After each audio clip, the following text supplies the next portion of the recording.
मैंने कहीं पढ़ा था कि अगर आप सोच के धनी हैं, तो कुछ भी कर सकते हैं। क्या आप भी इस बात से वास्ता रखते हैं?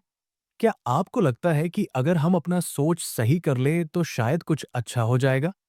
क्या सोचने में बदलाव करके हम अमीर बन सकते हैं? अगर ये सारे सवाल आपको भी तंग करते हैं, आपको सोने नहीं देते तो आप तैयार हो जाइए, क्योंकि आज हम एक ऐसी ही किताब के बारे में बात करने जा रहे हैं जिसमें सभी सवालों के जवाब छिपे हुए हैं। हमारी आज की summary think and grow rich किताब पर है, जिसको नेपोलियन हिल ने लिखा है। नेपोलियन हिल एक अमेरिकन ऑथर है जिन्होंने नए सोच के मूवमेंट पर लिखा, और ये ऐसे पहले राइटर्स में से एक है जो मॉडर्न एरा की पर्सनल सक्सेस लिटरेचर लाए और उसमें सफलता पर लिखने वाले महान लेखक में से एक माने जाते हैं। थिंक एंड ग्रो रिच एक all time best selling books में से एक है। थिंक एंड ग्रो रिच में नेपोलियन हिल अपने करियर को बढ़ाने की प्रक्रिया प्रोसेस में पैसों की जरूरत और व्यक्तिगत संतुष्टि के लिए विचार और दिमाग की मनोवैज्ञानिक शक्ति साइकोलॉजिकल पावर को डिस्कवर करते हैं। 1937 में पब्लिश हुई ये किताब अपने आप सेल्फ हेल्प क्लासिक है। जैसा कि हम इस किताब की टाइटल में देखते हैं, ये किताब आपकी इनकम को कैसे बढ़ाए और अमीर कैसे बने इस बारे में नहीं है। इस किताब में ऑथर की फिलॉसफी हमें मदद कर सकती है अपनी प्रोफेशनल लाइफ में को सक्सेस पाने के लिए, अपनी आकांक्षाओं को पाने के लिए और सक्सेस को अपनी लाइफ में अट्रैक्ट करने के लिए। चलिए शुरू करें। आप अपनी किस्मत के मास्टर और आत्मा के कैप्टन हैं। थिंक एंड ग्रो रिच एक मन की स्थिति है। रियलिटी में ये किताब एक्सप्लोर करती है आपकी विचारों की शक्ति को, अपनी मजबूत इच्छाओं को प्रकट करने के लिए और अपने उद्देश्य को खोजने के लिए। आपके निश्चित उद्देश्य को वास्तविकता में बदलना आसान नहीं है। अगर आपकी इच्छा स्ट्रांग है और आप दाव लगाना चाहते हैं, तो आप जीतेंगे। लेखक एक फॉर्मूला को प्रोजेक्ट करते हैं। आपकी इच्छाएं प्लस आपके विचार प्लस आपके प्लान प्लस आपके बड़े कार्य आपको सफलता का विस्तार करते हैं। आप कहाँ और आप कहाँ पहुंचना चाहते हैं, इसके लिए लेखक हाईलाइट करते हैं कि कभी हार मत मानो। हार नहीं मानना, हेल्प ले, नए कनेक्शंस बनाएं, नए तरीके अपनाएं अपनी नौकरी खोजने के स्किल्स को बेहतर बनाने के लिए और रिसोर्सेज की मदद ले। नए लोगों को खोजिए जो आपको अपने गोल्स तक पहुंचने में मदद कर सकते हैं। आज हम बात करेंगे उन 13 प्रिंसिपल्स की जो किसी भी आम इंसान को एक्स्ट्रॉर्डिनरी बना सकते हैं, चाहे उसके पास पैसा हो या नहीं, डिग्री हो या नहीं। भाग एक, इच्छा। आप सबसे ऊपर अपनी कौन सी इच्छा को रखते हैं? एक पावरफुल डिजायर अपने लक्ष्य तक पहुंचने के लिए दो तरह के मोटिवेशन को यूज करती है। एक पुल मोटिवेशंस, आपके लक्ष्य का परिणाम इतना अनुकूल होगा कि वो आपको अपने लक्ष्य की तरफ अट्रैक्ट करेगा। दो पुश मोटिवेशंस, अगर आपने एक्शन नहीं लिया, उसका नेगेटिव रिजल्ट आपको एक्शन करने के लिए पुश करेगा। लेखक की इच्छा के 5 महत्वपूर्ण क्षेत्रों को दिखाता है। करियर, लीडिंग, मनी, फेलियर और अन्य लोगों की इच्छाएं। करियर, मुझे क्या मिलेगा? मैं कैसे ग्रो करूंगा? अहंकार से संबंधित चिंता जैसे शीर्षक, वेतन, लाभ आदि। ये शिफ्ट होना चाहिए कंपनी और पोजीशन के अंदर ग्रोथ अपॉर्चुनिटीज के लिए। लीडिंग, आपको लीड करने के लिए पहले से ही एक लीडर को फॉलो करना और उनसे सीखना होगा। आपके करियर को कैसे प्रभावित करेंगे? अगर आप किसी के लर्नर बन जाएं जो उस फील्ड के टॉप पर हो जिसे आप तारीफ करते हैं। मनी, लेखक कुछ स्टेप्स की सीरीज सजेस्ट करते हैं उन इच्छाओं को जो पैसे पर आधारित होती है। कितना पैसा और किस तरह की नौकरी चाहिए, ये निश्चित करिए। जाने कि आप जितने पैसे चाहते हैं उसके लिए आप क्या रिटर्न में दे सकते हैं। आप जो पैसे की इच्छा करते हैं उसे पाने के लिए एक निश्चित तारीख को एस्टैब्लिश करें। एक बार अपनी इच्छा को शुरू करने और उससे पूरा करने के लिए निश्चित प्लान बनाएं। दिन में 2 बार लिखें स्टेटमेंट को बोलकर पढ़िए। फेलियर, बिना किसी इमोशनल अटैचमेंट से अपनी हार से हुई सीख को समझिए और डिस्कवर कीजिए कि ऐसा क्यों हुआ। ऊंचाइयों को पाने के लिए अपनी हार को अपॉर्चुनिटी मानकर इस्तेमाल करिए। दूसरों की इच्छाएं, आप अगर एम्प्लॉय या फ्रीलांसर है तो कंपनी के मालिक या मैनेजर की मदद करने से अपने लक्ष्यों को पा सकते हैं। अगर ये आपके गोल से मिलते हैं तो आप अपने गोल्स को भी एडवांस कर सकते हैं, क्योंकि आप अपने एरिया ऑफ इंटरेस्ट में एक्सेल होना शुरू करते हैं। भाग 2, विश्वास। इच्छा की प्राप्ति में विजुअलाइजेशन और विश्वास। बहुत हद तक आपकी सफलता और हार आपकी सोच पर आधारित होती है, और मन में पॉजिटिव बिलीफ एक आधार है जिससे सफलता को पाया जा सकता है। विश्वास आता है जब सबकॉन्शियस मन को बार बार इंस्ट्रक्शंस मिलेंगे। पॉजिटिव इमोशंस को एनकरेज करें और नेगेटिव इमोशंस जैसे संदेह, इनकार और डर को खत्म करें, तो विश्वास बहुत तरह से एक हथियार के रूप में काम आ सकता है। ये हार के लिए एक एंटीडोट है। जब आप अपने ऊपर विश्वास करेंगे तो लोग भी आपके ऊपर विश्वास करेंगे। एम्प्लॉयर्स सफल और कॉन्फिडेंस से भरे लोगों को ढूंढते हैं जो एक पॉजिटिव इम्पैक्ट ला सकें। अपना विश्वास को आत्मविश्वास के रूप में बिल्ड करने के लिए लेखक सुझाव देते हैं कि आप अपना नाम एक स्टेटमेंट के साथ लिखें जो आपको डेली रिपीट करना चाहिए, जिससे सबकॉन्शियसली आप अपने विचारों और कार्यों को प्रभावित कर सकते हैं। आपके पास क्षमता है कि आप अपने उद्देश्य को पा सकते हैं। आप वादा करते हैं कि आप एक्शन लेंगे। आप ये समझते हैं कि आपके विचार धीरे धीरे हकीकत में बदल जाएंगे। आप वादा करते हैं कि आप अपना समय अपने विचार को हकीकत में बदलने में देंगे। आप आत्मविश्वास की अहमियत को समझते हैं और वादा करते हैं कि दिन में 10 मिनट इस काम को करने के लिए देंगे। आप अपने लक्ष्य तक पहुंचने से पहले कभी नहीं रुकेंगे। अगर आप दूसरों की मदद करते हैं तो दूसरे भी आपकी मदद करेंगे। ऐसे लोगों को छोड़िए जो वहां है जहां आप पहुंचना चाहते हैं। करियर में, पैसों में आपको जो इन्फ्लुएंस करते हैं उनका नाम लीजिए।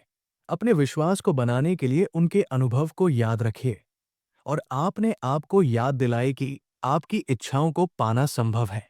भाग 3, स्व सुझाव, ऑटो सजेशन। अवचेतन को प्रभावित करने का माध्यम। ऑटो सजेशन का प्रिंसिपल हमारी इच्छा से सीधा कम्युनिकेट करती है। सबकॉन्शियस मन से एक अटूट विश्वास के रूप में जागरूक विचार और इच्छाएं अपने रूटीन रेपिटेशन के थ्रू हम मटेरियल चीजें जो हमारे सबकॉन्शियस माइंड तक पहुंचा है, हमारे डिसीजन, फीलिंग और एक्शंस को कंट्रोल करता है। हम सबके कंट्रोल को दोबारा हासिल कर सकते हैं। भाग 4, विशिष्ट ज्ञान, स्पेशलाइज्ड नॉलेज। व्यक्तिगत अनुभव या अवलोकन। अपनी डिजायर्स को मॉनेटरी, करियर या किसी और तरह की सफलता में बदलने के लिए पहले हमारे पास सर्विसेज, प्रोडक्ट और प्रोफेशन की स्पेशलाइज्ड नॉलेज होनी चाहिए, जिससे हम एक बड़े फॉर्चून को बिल्ड करने के लिए ऑफर कर सकते हैं। ये स्पेशलाइज्ड नॉलेज पहले ही आपके कब्जा में नहीं होना चाहिए। खरीदना और किराए की नॉलेज होना एक पॉपुलर तरीका है इस कदम को पूरा करने का। कोर्सेस, सेमिनार्स, बुक्स या समरीज, उद्योग सम्मेलन सभी आपको बहुत जरूरी स्पेशलाइज्ड नॉलेज को पाने में मदद करते हैं। एक दूसरा पावरफुल तरीका है नॉलेजेबल लोगों के साथ काम करना, मतलब रेंटिंग नॉलेज। एक महत्वाकांक्षी व्यक्ति के लिए अपनी फील्ड में सभी नए डेवलपमेंट्स को बनाए रखने के लिए जिंदगी भर सीखना जरूरी है। भाग 5, कल्पना, मन की कार्यशाला। आइडियाज प्रोडक्ट्स हैं और आप उन्हें इमेजिनेशन से शेप दी जाती है। इंसान अपनी कल्पना से कुछ भी बना सकते हैं। लेखक 2 तरह की कल्पनाओं के बारे में बताते हैं। एक सिंथेटिक इमेजिनेशन, ये आपके पुराने कॉन्सेप्ट्स, विचार, प्लान्स को नए कॉम्बिनेशन में अरेंज करता है और कल्पना से प्रेरणा मिलती है और विचार आते हैं कभी ना खत्म होने वाले ज्ञान से। 2, क्रिएटिव इमेजिनेशन हमें छवियों को संश्लेषित करने और एक नई छवि विकसित करने की अनुमति देती है, चाहे वो डेटाबेस में हो या वास्तविक दुनिया में इसके अस्तित्व की परवाह किए बिना।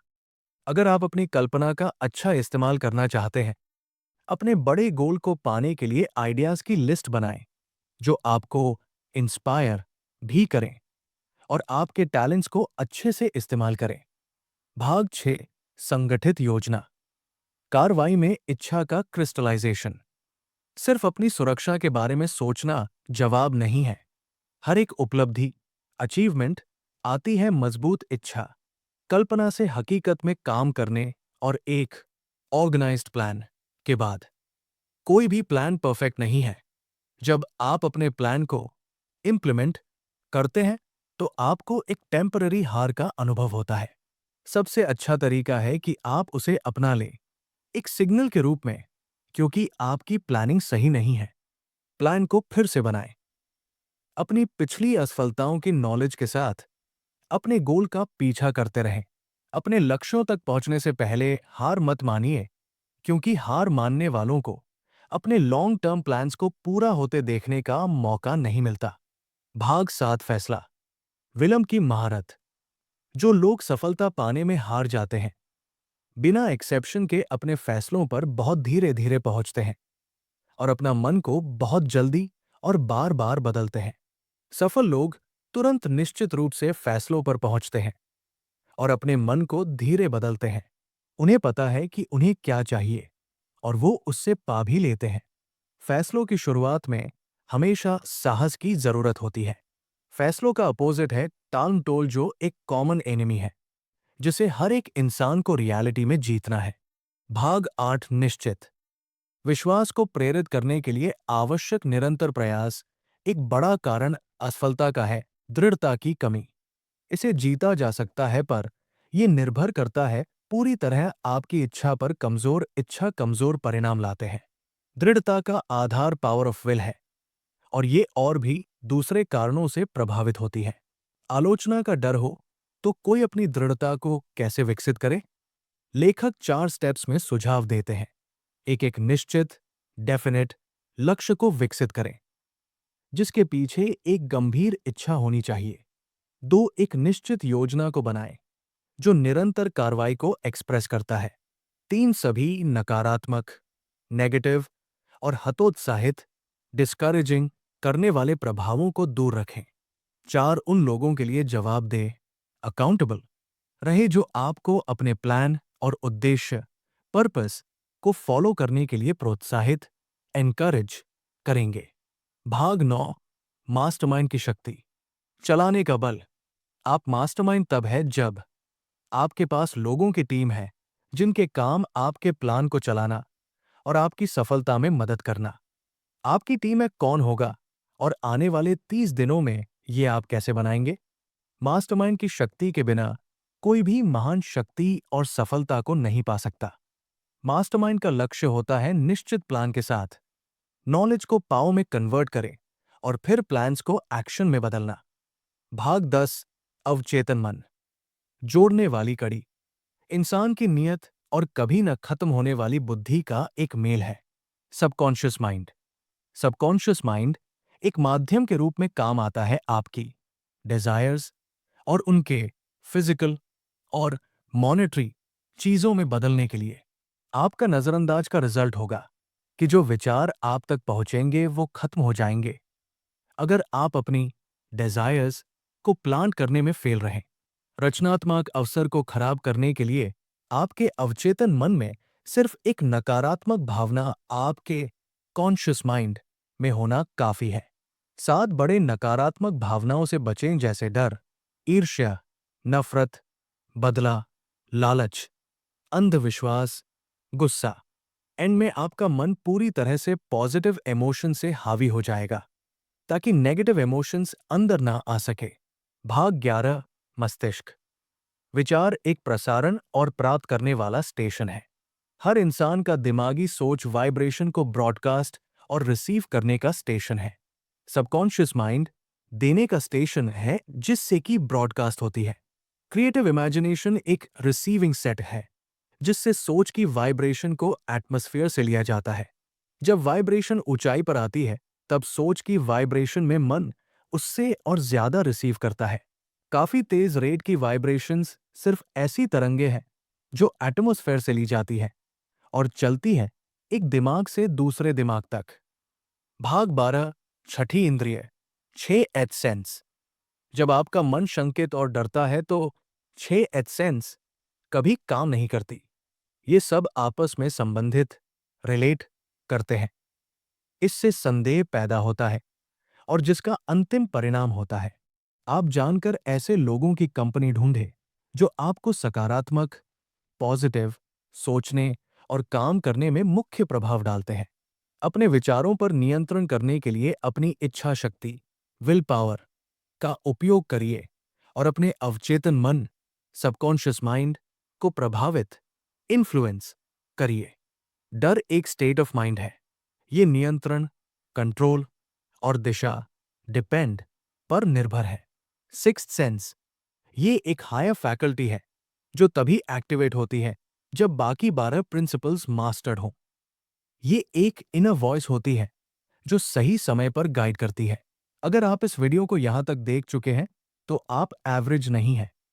आप अंदर से ग्रो करना चाहते हैं।